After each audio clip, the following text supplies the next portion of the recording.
अगर आपसे पूछा जाए कि अफ्रीका का सबसे कुशल शिकारी कौन है, तो आपका जवाब जरूर ही शेर या चीता होगा। लेकिन अपने दिमाग में कोई भी ओपिनियन बनाने से पहले फैक्ट्स जान लीजिए। दोस्तों, जंगल का कानून हमें बताता है कि 30% से ज्यादा शेर का शिकार सफल नहीं होता, जबकि चीते का हर दूसरा शिकार सफल हो जाता है। ऐसे में सवाल आता है कि फिर ऐसा कौन सा जानवर है जिनकी हंटिंग एबिलिटीज 90% तक एफिशिएंट होती है और ये बड़े से बड़े शिकार को गिराना जानती है। दोस्तों, ये कोई और नहीं बल्कि ये वो जीव हैं जो झुंड में रहना पसंद करते हैं, साथ मिलकर जंगल की दुनिया में कोहराम मचा देते हैं। खूनी स्वभाव वाले ये बेरहम शिकारी कोई और नहीं बल्कि वाइल्ड अफ्रीकन डॉग्स हैं। आज की वीडियो में हम इन्हीं शिकारी कुत्तों के बारे में बात करने वाले हैं और देखने वाले हैं कि इनकी मारक क्षमता आखिर कितने जानवरों को अपने लपेटे में ले लेती है। तो चलिए शुरू करते हैं। ये सब सहारा अफ्रीका का वो क्षेत्र है जहां वाइल्ड अफ्रीकन डॉग्स कोई छोटा मोटा नाम नहीं है। दूसरे जानवरों को दहशत और डर में रखने वाले इन शिकारियों का यहाँ एक अलग ही रुतबा है। इनकी पहचान किसी एक अकेले सदस्य के तौर पर नहीं की जा सकती, क्योंकि समूह में शिकार करने वाले इन गुस्सैल और चालाक शिकारियों को हमेशा ग्रुप में स्पॉट किया जाता है। कैनिन फैमिली से ताल्लुक रखने वाले वाइल्ड अफ्रीकन डॉग्स वुल्व्स और जैकल्स के करीबी रिश्तेदार हैं।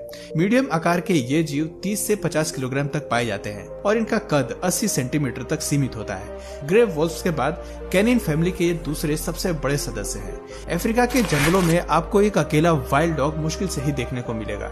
इनके एक झुंड में कम से कम 30 सदस्य रहते हैं, जिनमें एक अल्फा मेल होता है और एक अल्फा फीमेल, जबकि बाकी सदस्य अधिकतर इनके बच्चे ही होते हैं। ग्रुप में अल्फा मेल और अल्फा फीमेल के पास ही ब्रीड करने का अधिकार होता है, जबकि बाकी सदस्यों का काम बच्चों को पालने और देखरेख करने का होता है।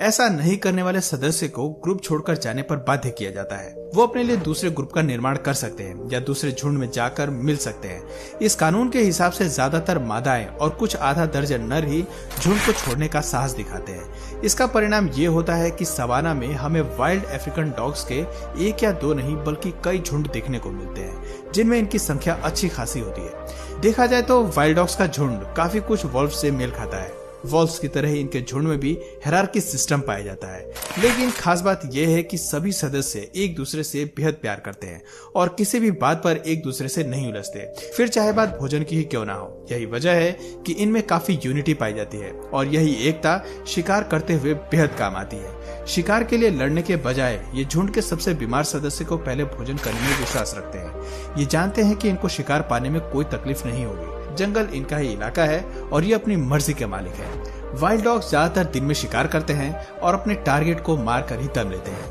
एक अच्छी विजन, सुनने की क्षमता और स्मेल सेंस इन्हें शिकार करने में मास्टर बनाती है। इसके अलावा आप अंदाजा लगा सकते हैं कि कुत्तों का बहुत बड़ा झुंड जब एक अकेले जानवर पर टूटता होगा तो क्या मंजर होता होगा। सवाना में जब कभी इन्हें शिकार में सफलता हासिल होती है तो अफ्रीकन डॉग को दिन में 2 केजी मीट खाने को मिलता है। हालांकि ऐसे मामले भी सामने आए हैं जहां एक अकेले सदस्य को 8 केजी मीट की दावत उड़ाने का अवसर मिला है। वाइल्ड अफ्रीकन डॉग्स की सबसे बड़ी खासियत ये है कि ये कभी भी दूसरे जानवरों द्वारा छोड़े गए शिकार में दिलचस्पी नहीं दिखाते, बल्कि इन्हें खुद के लिए दूसरे बड़े शिकारियों से शिकार छीनने में बड़ा मजा आता है। जैसा कि इस क्लिप में ये लियोपोल्ड के मुंह से हिरन को छीनकर अपना शिकार बनाते नजर आ रहे हैं। बात करते हैं इनके मुख्य शिकार की, तो वाइल्ड डॉग्स कई प्रजातियों को खाने की कोशिश करते हैं, लेकिन विशेष रूप से ये एंटीलोप और जेब्रा जैसे मध्यम से बड़े आकार के जीवों को अपना निशाना बनाते हैं। इस बात में कोई दो राय नहीं है कि शिकार करते हुए इनकी रफ्तार और फुर्ती कमाल की होती है। एक वाइल्ड अफ्रीकन डॉग दौड़ते हुए 60 किलोमीटर प्रति घंटे की रफ्तार तक पहुंच सकता है और इसी रफ्तार को वो कई किलोमीटर तक मेंटेन करके भी रख सकता है। बात करें इनके हंटिंग स्ट्रेटेजी की, तो आपको जानकर हैरानी होगी कि ये कुत्ते बेहद ही चालाक होते हैं। जानवरों के हिसाब से भी ये अपने शिकार करने के तरकीब को बदलते रहते हैं, लेकिन आमतौर पर ये अपने भागने की ताकत से पहले शिकार को थकाने की कोशिश करते हैं और फिर उसे चारों ओर से घेर कर असहाय कर देते हैं। इस दौरान अगर कोई कुत्ता थक जाता है तो इनके पास झुंड में हमेशा बैकअप प्लान जरूर होता है। एक बार शिकार इनके जाल में फंस जाए और पूरी तरह थक जाए, तब ये सभी मिलकर शिकार पर एक तरफा हमला करते हैं और फिर उसे जिंदा ही खाना शुरू कर देते हैं, जैसा कि ये इस क्लिप में एंटीलोप के साथ भी कर रहे हैं। हालांकि ये दर्दनाक सीन है, इसलिए मैं इसको ब्लर करके दिखा रहा हूँ, पर पूरा का पूरा झुंड ही उस पर टूट पड़ा है। ये व्यवहार हमें काफी खूनी और बेरहम लग सकता है, लेकिन ऐसा करने के पीछे कारण है कि इनके दांत काफी छोटे होते हैं, जो शिकार को केवल पकड़ने का काम करते हैं, उसको काट कर मारने की ताकत उनमें नहीं होती। ऐसे में शिकार को जिंदा ही अपना भोजन बनाने के अलावा इनके पास कोई चारा नहीं होता। अब बात करते हैं कि कैसे ये जेब्रा और और बफेलो जैसे बड़े शिकार को अपने चंगुल में फंसाते हैं। Buffalo versus dogs.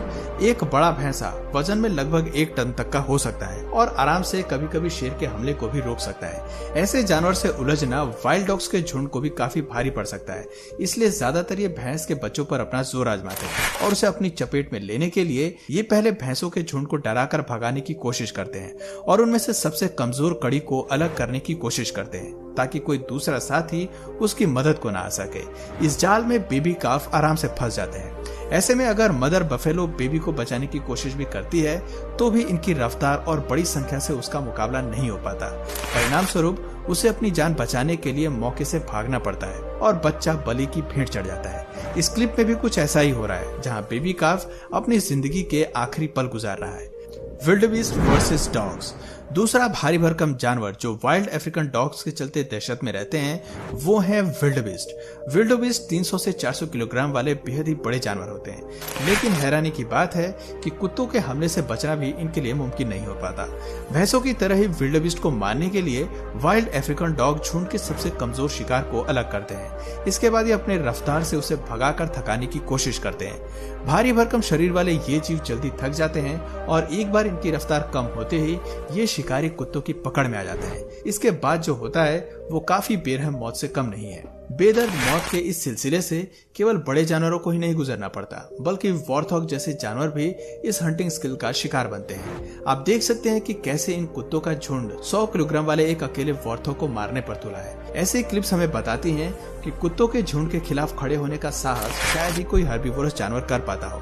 खैर, जेब्रा जैसे कुछ जानवर इस केस में एक्सेप्शंस हैं, क्योंकि खतरा आने पर ये जीव अक्सर वाइल्ड अफ्रीकन डॉग्स के खिलाफ खड़े होने और उनसे बगावत करने की कोशिश जरूर करते हैं। इसके अलावा कुछ छोटे आकार के जानवर भी हैं जिन पर हमला करने की हिमाकत ये जंगली कुत्ते भी नहीं करते। उदाहरण के तौर पर बबून्स। बबून्स एनिमल किंगडम में अक्सर अपने ग्रुप में रहते हैं। ये काफी आक्रामक स्वभाव के जानवर हैं, जिनसे उलझने में वाइल्ड अफ्रीकन डॉग्स को मौत का खतरा होता है। उनकी एक पावरफुल बाइट इनके होश उड़ा सकती है। दोस्तों, कुछ ऐसा ही मामला हनी बैजर का भी है।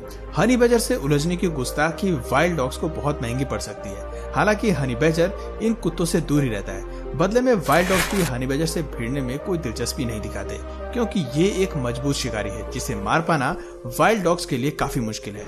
अब बात करते हैं जंगल की दुनिया में इसके सबसे बड़ी प्रतिद्वंदी की। वाइल्ड अफ्रीकन डॉग्स को जंगल में सही मायने में कोई परेशान करता है तो वो है हाइना और शेर। इन तीनों प्रजातियों में 36 का आंकड़ा देखने को मिलता है। हालांकि जंगल में बादशाह शेर की होती है, लेकिन जब बात शिकार और भूख मिटाने की होती है तो शेर अक्सर वाइल्ड डॉग से खाना छीनने की फिराक में रहते हैं। कभी कभी वाइल्ड डॉग्स को अकेला पाकर ये उनका काम तमाम भी कर देते हैं। अपने सदस्य की मौत का बदला लेने के लिए वाइल्ड डॉग्स अक्सर शेर के बच्चों को अपना निशाना बनाते हैं, जिससे शेर का गुस्सा और भी बढ़ जाता है और इन दोनों समूह में कभी ना खत्म होने वाली जंग जारी रहती है। ऐसे कई मामले हमें मिलते हैं जहां ये कुत्ते सीधे शेर पर हमला करते हैं और उसे अपना शिकार बनाते हैं। अब बात करते हैं हाइनास की। इस बात में कोई शक नहीं है कि शेर के बाद जंगल में अगर अपना लोहा मनवाने वाले कोई जीव हैं तो वो हैं हाइनास।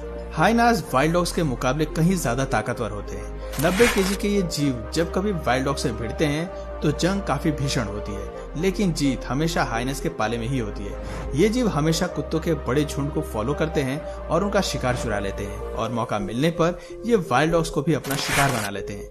लेकिन ऐसे भी मामले मिलते हैं जहां वाइल्ड डॉग्स के झुंड ने एक सिंगल हाइना की जान ले ली हो।